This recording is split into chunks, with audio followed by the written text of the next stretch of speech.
Good afternoon to all of you and welcome to all of you in OCIS PCS channel. कैसे हैं आप लोग? Hope so सभी अच्छे होंगे, पढ़ाई भी काफ़ी बेहतर चल रही होगी। तो आज की हमारी जो ये सेक्शन है वो है मॉडर्न हिस्ट्री की सेक्शन है। यानी हिस्ट्री अपने आप में 3 पार्ट्स में है, ancient history, medieval history and modern history. आपके एग्जामिनेशन में जो सबसे अधिक क्वेश्चंस आते हैं वो आपके मॉडर्न हिस्ट्री से आता है। आज की हमारी टॉपिक है साइमन कमीशन, जो आपको ऑलरेडी इस बोर्ड पे शो हो रही है। साइमन कमीशन को जाने से पहले इस टॉपिक में सबसे पहले हमें ये देखना है कि किस ईस्वी में ही हुआ था। मैंने यहाँ पे 1927 एंड 28 दोनों मेंशन किया हुआ है। इसके पीछे भी एक रीज़न है, क्योंकि ये साइमन कमीशन जो है 1927 में गठित तो हो गया था, लेकिन 1928 में ये भारत आया था, इसलिए इसको यहाँ पे 1927 और 1928 जो मैंने यहाँ पे मेंशन किया हुआ है। और आपके एग्जामिनेशन में भी ये क्वेश्चन पूछता है कि साइमन कमीशन का गठन कब किया गया था, तो यहाँ पर आंसर 1928 कभी नहीं होगा, 1927 होगा। भारत कब आया था, आंसर होगा 1928 ईस्वी। ये 2 पॉइंट यहाँ पे ध्यान रखिएगा, ये दोनों क्वेश्चंस आपके एग्जाम में बनते हैं और दोनों महत्वपूर्ण हैं। नाउ अब हम लोग चलते हैं टॉपिक के ऊपर, आते हैं कि साइमन कमीशन का गठन क्यों किया गया, क्या इसका इतिहास रहा है, इसके गठन के पश्चात क्या इसकी देन रही जो भारतीय इतिहास में, इन सभी पहलुओं को हम लोग देखते हैं। तो सबसे पहले बढ़ते हैं टॉपिक के ऊपर और आते हैं साइमन कमीशन 1927-1928 ईस्वी। इसकी पृष्ठभूमि क्या रही, साइमन कमीशन का गठन होने के पीछे पृष्ठभूमि क्या रहा, देख लेते हैं। 1919 ईस्वी में क्या हुआ था, मांटग्यू चैम्सफोर्ड अधिनियम है ना, जिसे हम 1919 का ईस्वी का अधिनियम भी कहते हैं। तो इस अधिनियम में यह डिसाइड किया गया था, एक प्रावधान लाया गया था कि 10 वर्षों के पश्चात एक उत्तरदायी सरकार जो है, उसकी जो हमारे यहाँ पे रूल कर रही थी यानी ब्रिटिश सरकार, उसकी देखी जाएगी कि उसकी प्रगति किस प्रकार से हो रही है और किस प्रकार से अपने कार्य को कर रही है। तो उसी की प्रगति की समीक्षा के लिए क्या किया गया, साइमन कमीशन का गठन किया गया था। लेकिन अब चूंकि क्या बोला गया है, 10 वर्षों के पश्चात, यहाँ पे क्या किया गया है, 10 वर्षों के पश्चात। ओके, ये ध्यान रखिएगा, 10 वर्षों के पश्चात था। तो इसे आना कब चाहिए था, 1919 का भारत का जो भारतीय अधिनियम 1919 ईस्वी का, यानी जिसे हम बोलते हैं मांटग्यू चैम्सफोर्ड अधिनियम भी बोला जाता है, ये ध्यान रखिएगा।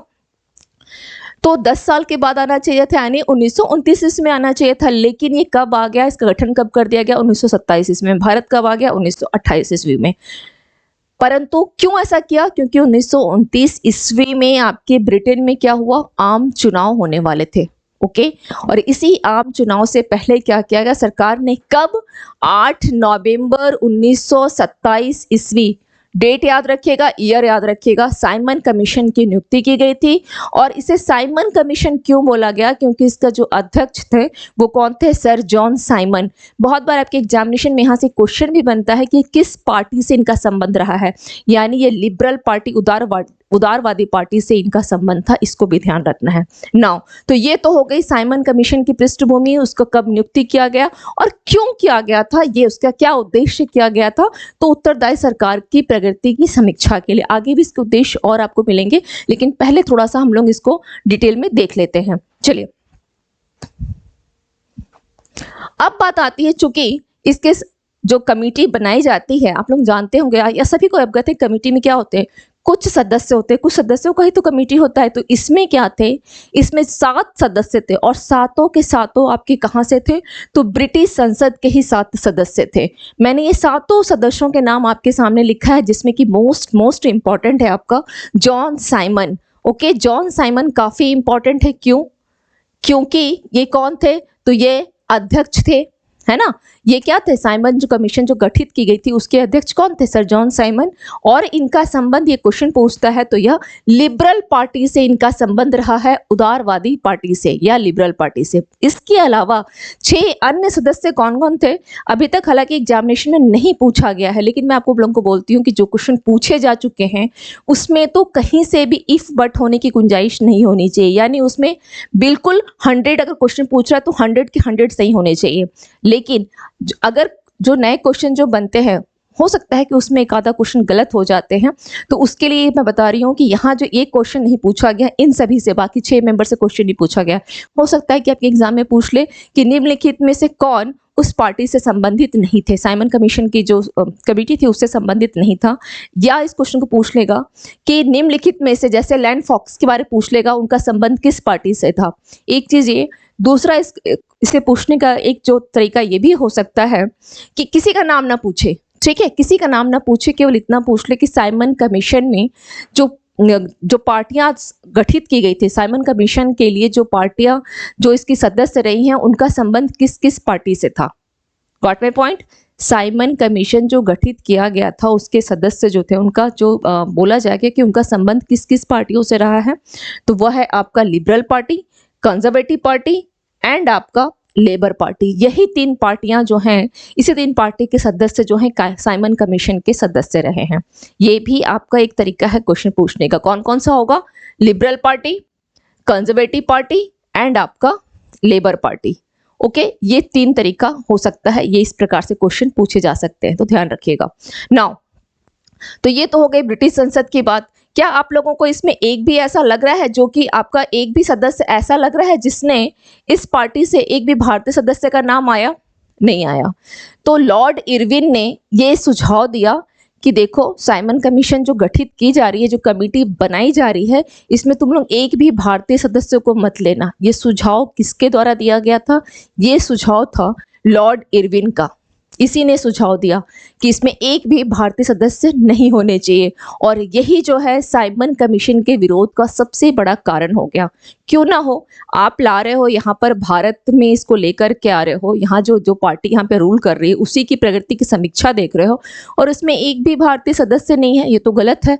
तो सबसे बड़ा विरोध का कारण क्या था? यही था, फर्स्ट ऑफ ऑल। नाउ अब बात आती है कि चलो ये आने वाला है ना, 1928 ईस्वी में ये आने वाला है, विरोध भी शुरू हो गया। तो होता क्या है कि मद्रास अधिवेशन होती है 1927 ईस्वी में, ठीक है।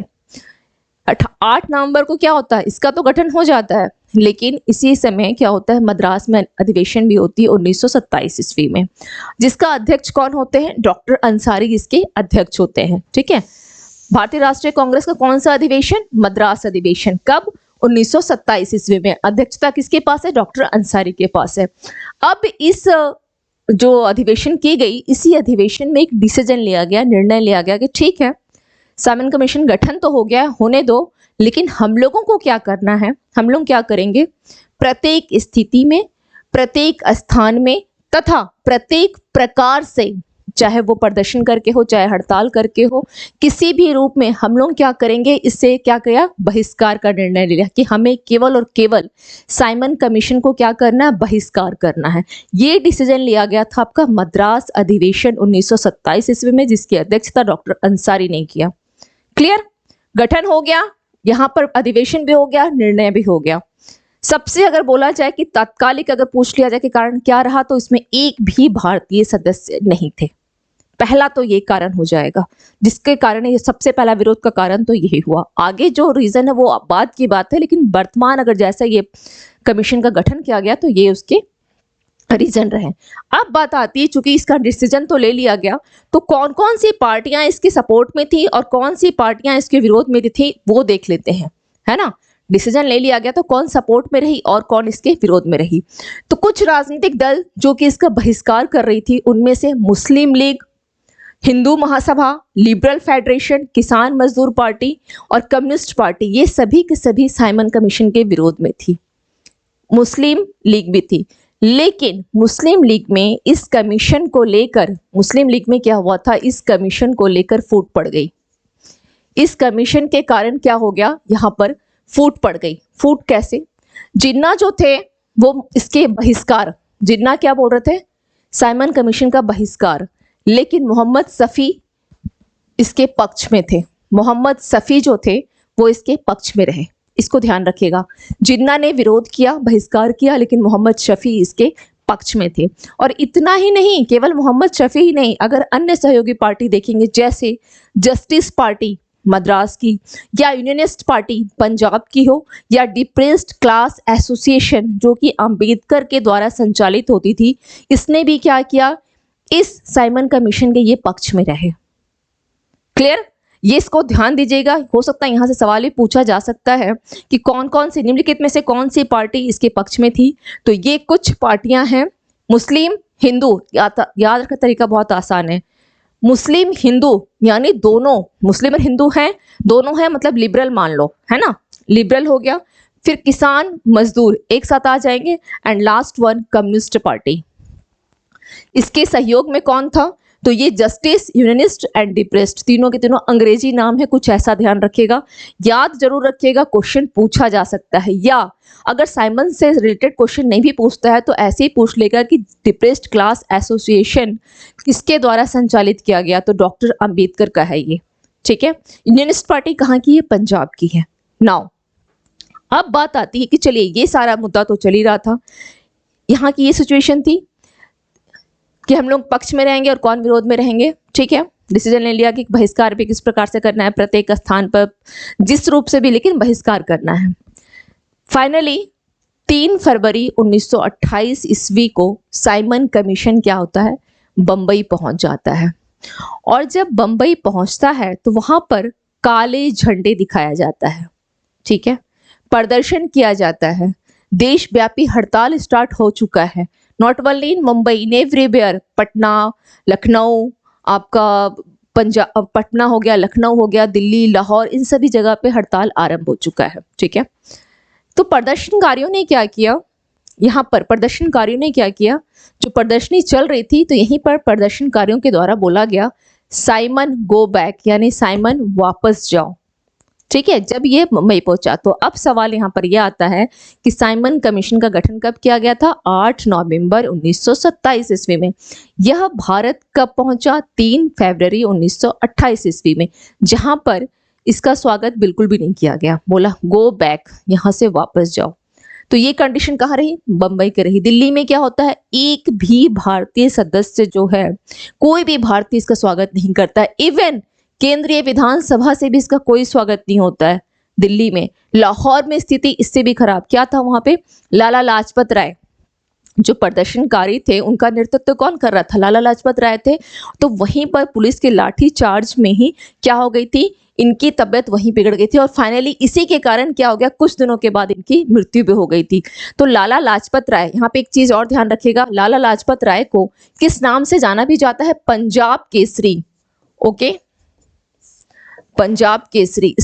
ये जो स्टोरी है वो बहुत इंटरेस्टिंग है, साइमन कमीशन वाली जो स्टोरी है, इवन इतिहास अपने आप में काफ़ी इंटरेस्टिंग है। वो हम लोग इसे बोरिंग बना लेते हैं, कौन ईस्वी याद रखेगा, और बहुत सारे एक्सक्यूजेस देते हैं, लेकिन अपने आप में बहुत इंटरेस्टिंग, कुछ नया जानने को मिलता है। इतिहास पुराना है लेकिन आप लोग जानते कुछ नया है, अच्छा हमारे देश में कुछ ऐसा भी हुआ था, है ना। तो ये पंजाब केसरी किसको बोला गया? लाला लाजपत राय को, है ना। अब बात आती है अभी बिहार केसरी किसको बोला जाता है? श्री कृष्ण सिंह को, ध्यान रखिएगा, ठीक है।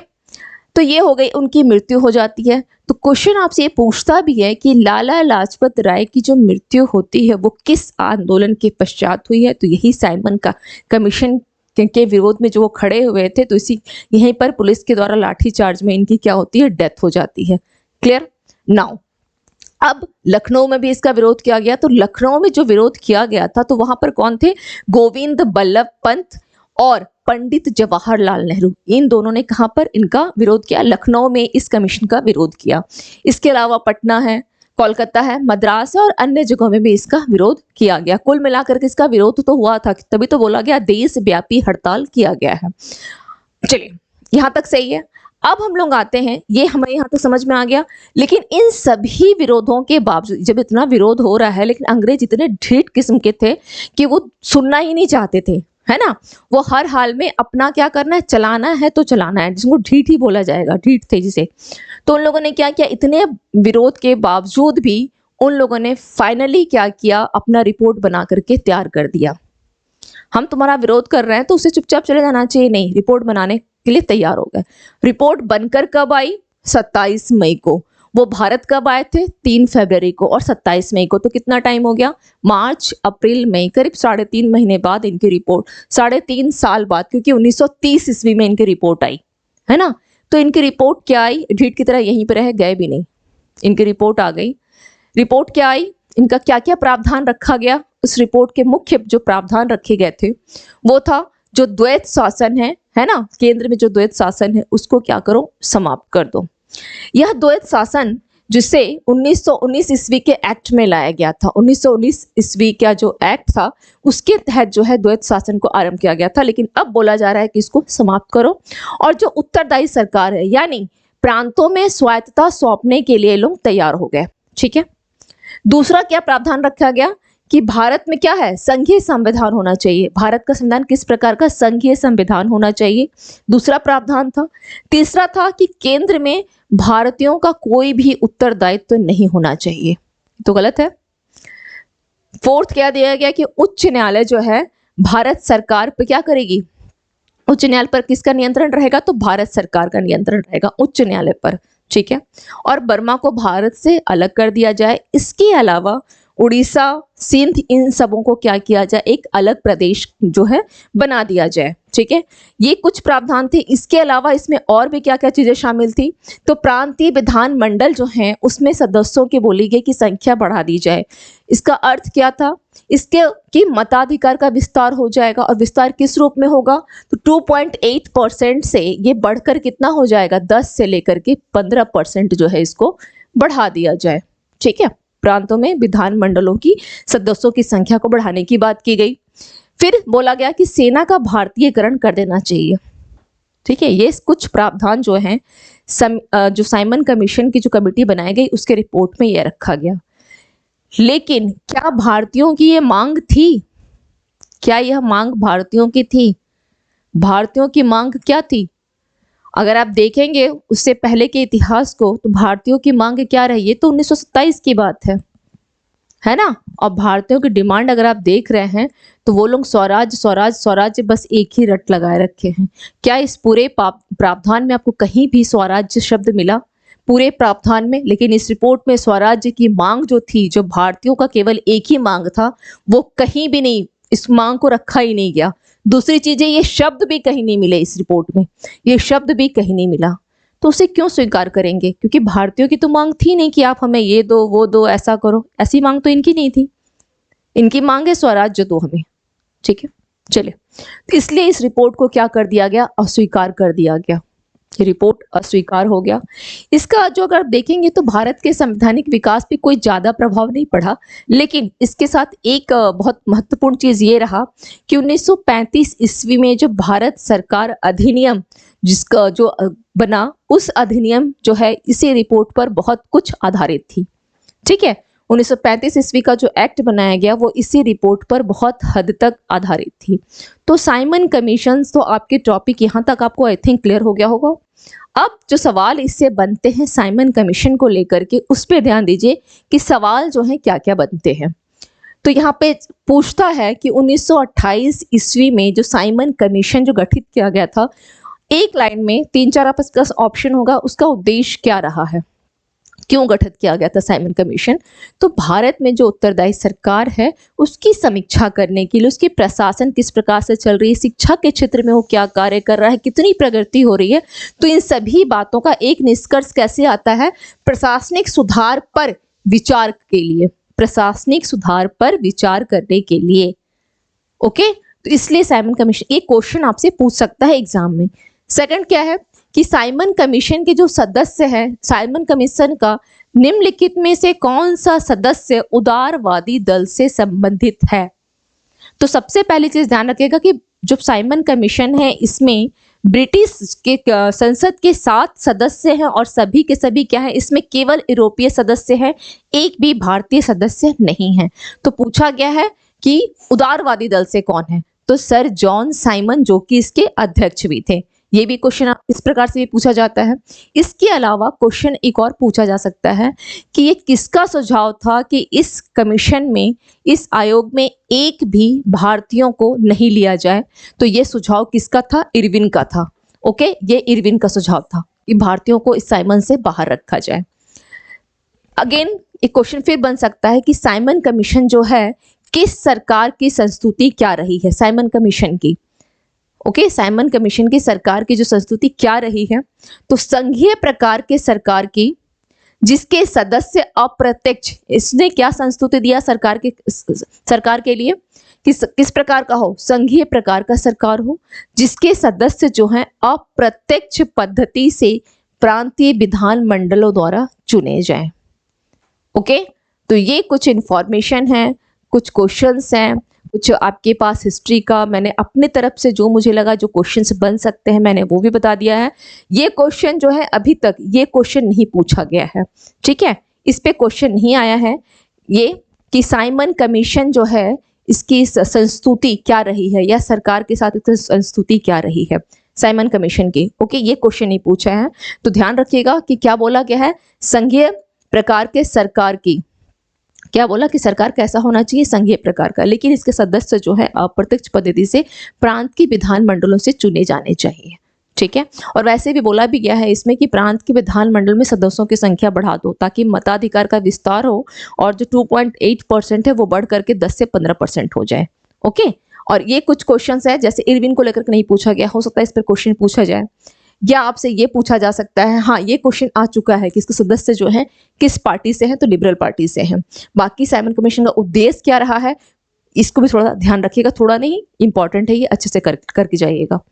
तो मिलते हैं फिर हम लोग हिस्ट्री के नए सेशन में, जब हम नए सेशन में नए टॉपिक के साथ, है ना। अगर आप लोगों को कोई भी डाउट रहे, if you have any doubt, okay, तो आप लोग क्या कीजिएगा, मुझे या तो कमेंट सेक्शन में आप लोग कमेंट करके पूछ सकते हैं, या आप लोग कॉल भी कर सकते हैं। मॉर्निंग में 10 से लेकर के 4 बजे के बीच में आप लोग कॉल कर सकते हैं। तो मिलते हैं फिर tomorrow afternoon. Okay, thank you to all of you and have a nice day.